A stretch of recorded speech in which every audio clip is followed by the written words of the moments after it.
Olá, galerinha, sejam bem-vindos ao canal. Hoje nós iremos fazer exercícios sobre a aula 1, 2 e 3, que se refere a carga elétrica, processos de eletrização e força elétrica. Se você não conferiu essas aulas, lá na descrição do vídeo vai estar o link de cada uma delas, não deixe de conferir. Antes de começar a aula, não se esqueça de se inscrever no canal e se gostar do vídeo, por favor, curta no final. Deixe seus comentários com sugestões para as próximas aulas.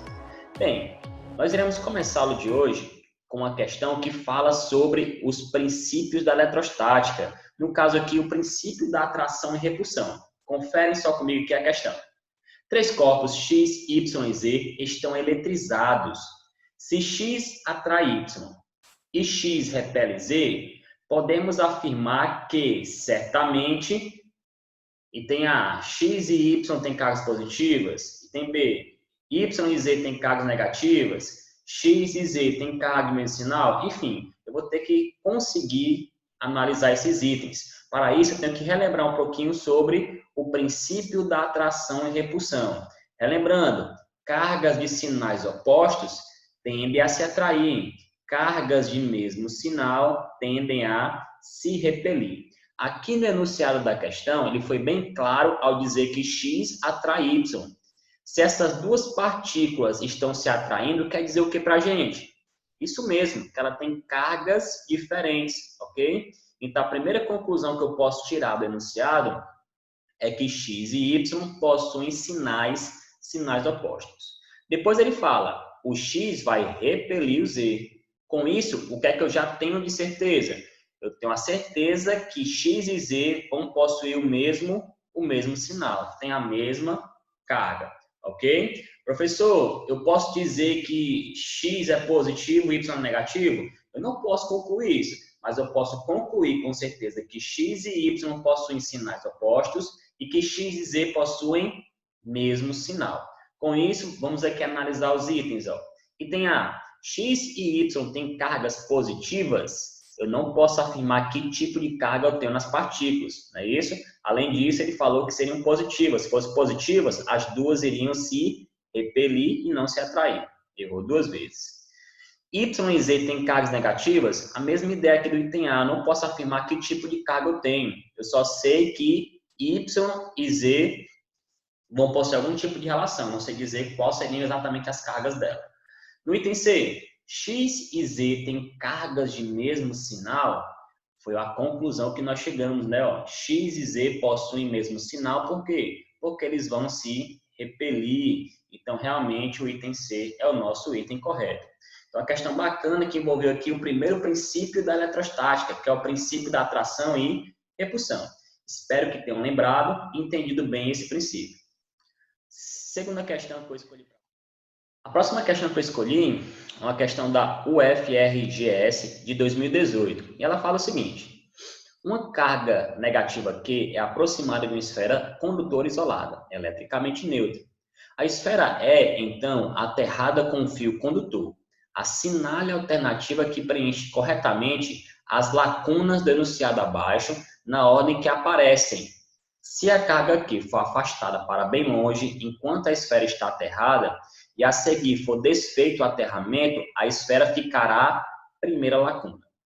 Por outro lado, se primeiramente o aterramento for desfeito e depois a carga Q é afastada, a esfera ficará segunda lacuna. Pessoal, nessa questão aqui, ele está envolvendo os conceitos da eletrização por indução. Então, para responder corretamente essa questão, temos que relembrar como acontece a indução. Então, aqui inicialmente eu tenho um corpo neutro, que eu chamei de corpo B, e um corpo carregado negativamente, que é o corpo A. Relembrando, o corpo carregado é chamado de indutor, e o corpo que está neutro é o nosso corpo induzido, que vai ficar induzido, ok? Eu vou pegar o indutor e vou aproximar do corpo B. O que vai acontecer? Esse indutor vai tender a repelir as cargas negativas, entre aspas, né? Vai chamar as cargas positivas. Então, na situação que eu tenho agora, é a situação de polarização do corpo B. O corpo B está polarizado, carga positiva de um lado, carga negativa do outro. Após fazer isso, nós iremos ligar um fio terra ao corpo B. Então, aterrei o fio B. Aterrar significa ligar um fio condutor até a Terra, é o fio terra, e olha o que vai acontecer. O nosso corpo A vai tender a repelir as cargas negativas na situação que está agora. Então, essas cargas começam a descer, porque o corpo A está forçando isso a acontecer. Mas na questão me deu duas situações. Primeira situação que nós iremos analisar é quando esse corpo A for afastado para muito longe com um corpo ainda aterrado. Então, olha o que acontece. Na situação que ele está, o corpo A, que é negativo, está empurrando as cargas negativas para que ela desça para o chão. Mas se eu tirar esse corpo para muito longe, a tal ponto que ele não faça mais interferência no B, o que acontece? Esse corpo B tende novamente a ficar um corpo neutro. E se eu fizer isso e cortar o fio terra, o corpo B permanece no seu estado neutro, né? Era o que eu tinha inicialmente, ó, corpo B neutro e o corpo A induzido. Então, a primeira lacuna, né, que nós iríamos preencher seria o corpo continuaria neutro. Na segunda situação, o que é que ele faz? Na situação de proximidade, com o corpo B ligado à Terra, o fio terra, não é isso? Ele vai cortar o fio terra. Lembre-se, como o corpo A está perto do B, ele está empurrando as cargas do B para o chão. Então, quando ele cortou, ficou com excesso de cargas positivas. Então, quando ele cortou e depois afastou, esse corpo B ficou carregado positivamente. Pessoal, não esqueçam daquele bizu que eu coloquei na aula para vocês de eletrização, não é isso? Quando eu faço a eletrização por indução, o corpo neutro sempre fica carregado com carga oposta ao indutor. Se o indutor é negativo e eu realizei um processo de eletrização por indução, o corpo B fica carregado positivamente. Ok, pessoal? Então, naquele caso, nós iremos marcar o item A. Terceiro exemplo que eu coloquei é sobre corpos idênticos. Vamos relembrar esse conceito de corpos idênticos. Dois bastões metálicos idênticos estão carregados com a carga de 9 microcoulombs. Eles são colocados em contato com um terceiro bastão, também idêntico aos outros dois, mas cuja carga líquida é zero. Após o contato entre eles ser estabelecido, afastam-se os três bastões. Qual é a carga líquida resultante em microcoulombs no terceiro bastão? Pessoal, o primeiro fato que eu vou colocar para vocês é que eu tenho três corpos idênticos. Ó. Ele colocou no enunciado.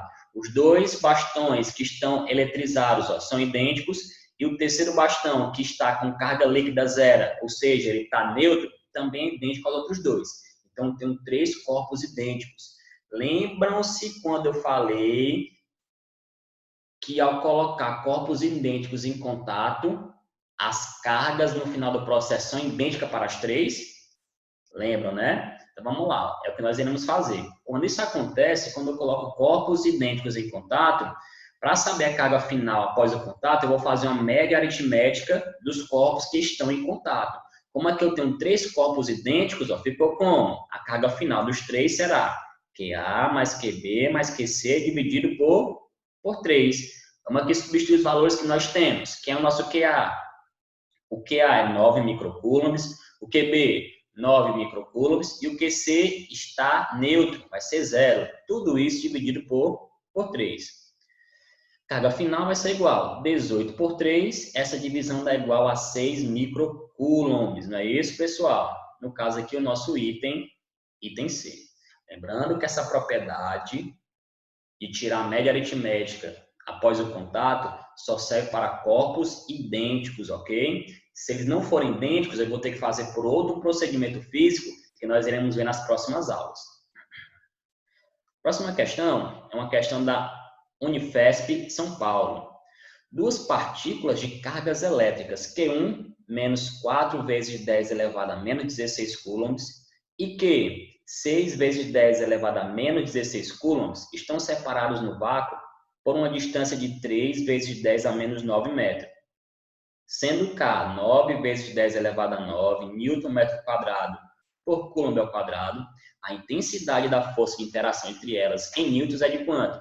Pessoal, uma questãozinha aqui sobre força elétrica. Nós iremos apenas utilizar o conceito da força elétrica. Lembrando, força elétrica é igual a K0 vezes módulo de Qzão, módulo de Qzinho, dividido pela distância ao quadrado. Só para relembrar, para que serve esse módulo? Esse módulo está dizendo que, apesar da carga ser negativa, quando eu colocar na fórmula, ela fica positiva. Não esqueçam desse detalhe. Na força elétrica, eu só trabalho com as cargas positivas, ok? Com o módulo delas. Então, substituindo. Notem que esse K, ó, na questão foi dada, né? Uma questão de vestibular, ele está trazendo aqui o valor da constante, então é só substituir tudo. K é 9 vezes 10 a nona. Primeira carga, ó, era negativa, mas como está em módulo, fica positiva. 4 vezes 10 elevado a menos 16, vezes o quezinho? 6 vezes 10 a menos 16, dividido pela distância ao quadrado. 3 vezes 10 a menos 9 ao quadrado. Vou elevar essa distância ao quadrado. 3 ao quadrado, 9. Menos 10 elevado a menos 9 ao quadrado. 10 a menos 18. Vou cortar aqui 9 com 9, é o nosso ganho matemático com isso, né? Estou facilitando a minha vida, estou cortando logo esse 9 com esse 9. Eu vou multiplicar, ó, o que sobrou. Multiplicando 4 vezes 6 dá 24. E vou trabalhar as propriedades aqui de potência, ó. Onde tem multiplicação, eu vou somar os expoentes, não é isso? Ó? Somei o 9 com menos 16 com menos 16. E onde tem divisão, eu vou subtrair com expoente. Então, ficou menos o nosso menos 18. Realizando aqui essa soma nos expoentes, ficaria como? 24 vezes 10 elevado a menos 5. Essas questões de força elétrica, geralmente no final, vou ter que manipular utilizando conceitos de notação científica. Então, é bom que você relembre um pouquinho sobre notação quando estiver estudando esses conceitos de força elétrica.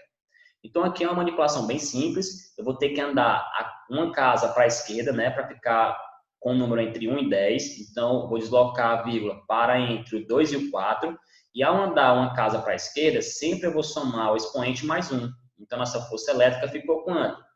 2,4 vezes 10 elevado a menos 4 newtons. Isso aqui está representado no item D.